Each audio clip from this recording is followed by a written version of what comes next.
Hi mga kaibigan, so tayo po ay umiikot. Papunta po tayo ng palengke, kaya lang doon sa regular na daanan namin malalim po yung tubig, kaya umikot na lang po kami.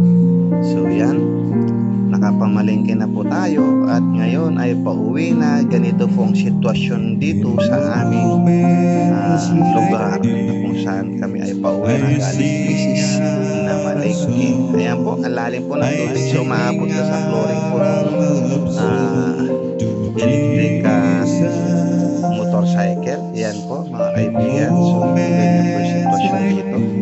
So inagahan po namin na malengke. Pagkadating po galing ng trabaho, baka po lalong lumalim po yung tubig kasi.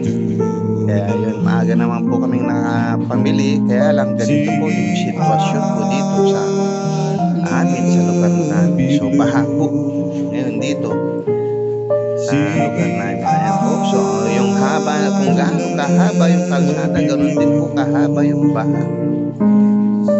Mabuti kinakaya pa ng mga ganitong sasakyan, mga electric bike.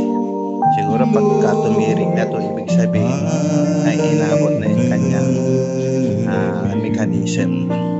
Ayan. So yan, si Mrs. tuwang-tuwa.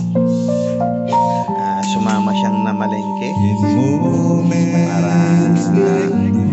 ma-feel naman niya kung paano ang mamalengke. Ayan po ang kaibigan, tingnan niyo po, maabot sa flooring po electric bike yung tubig baha. Ayan, diba? So ganyan po yung sitwasyon po dito sa lugar namin. Ayan po, so malalim talaga. May mga portion naman na mababaw, pero mas marami po yung portion na malalim. Malalim na nga, may humps pa. Diba? Ayan po mga kaibigan. So mabuti kinakaya ng sasakyan pa. Pero yung mga kotse po, wala na pong dabadang kotse dito sa lugar nito. Kaya talagang aabutin na po yung kanilang flooring. Ayan, so pinapara yung sasakyan para bumagang ng konti. Ayan po mga kaibigan, tingnan nyo. Oy, ayan. Ayan. Okay. So ganyan lang naman po yung sitwasyon dito sa lugar namin sa San Fernando, Pampanga. Yung isang portion dyan na napakahaba. Kung gaano, sabi ko nga, kung gaano kahaba yung kalsada, ganoon din po kahaba yung baha. Ayan. So dito nga sa portion na ito, medyo mababaw na. Ayan. At paglagpas po natin yan, malalim na naman. Ayan. Ayan po, pati po yung dala-dala na pinamalengke namin, nilapag ko sa flooring. Naku, mabuti hindi inaabot, naitaas ko kaagad. Ayan mga kaibigan, so malalim na naman dito sa lugar na to. Ayan. Hindi pa ho yun yan yung pinakamalalim, mas malalim pa nung habagat po. Nung nakaraan tong huling habagat, mas malalim po noon. Hindi po kakayanin ko ng mga e-bike yun.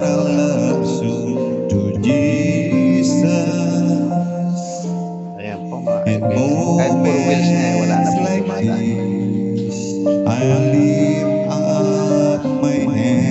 Ayan, so si Mrs. nag-i-enjoy. Ayan, oops. Ayan, so nakalagpas na po tayo sa mahabang tubig baha. So nandito na po tayo sa highway. Tatawid lang po tayo ng highway. Sa kabila po tayo. Ayan. Ayan po yung papasok sa amin ngayon. Dito naman po ay wala pa naman baha. Ayan, so napapangiti na si Mrs. kasi nakalagpas na kami sa tubig baha. Kinakabahan siya baka tumirik yung aming sinasakyan. Ayaw niyang maglakad sa baha. Ayan. Alright, so mga kaibigan, salamat sa inyong panonood sa mga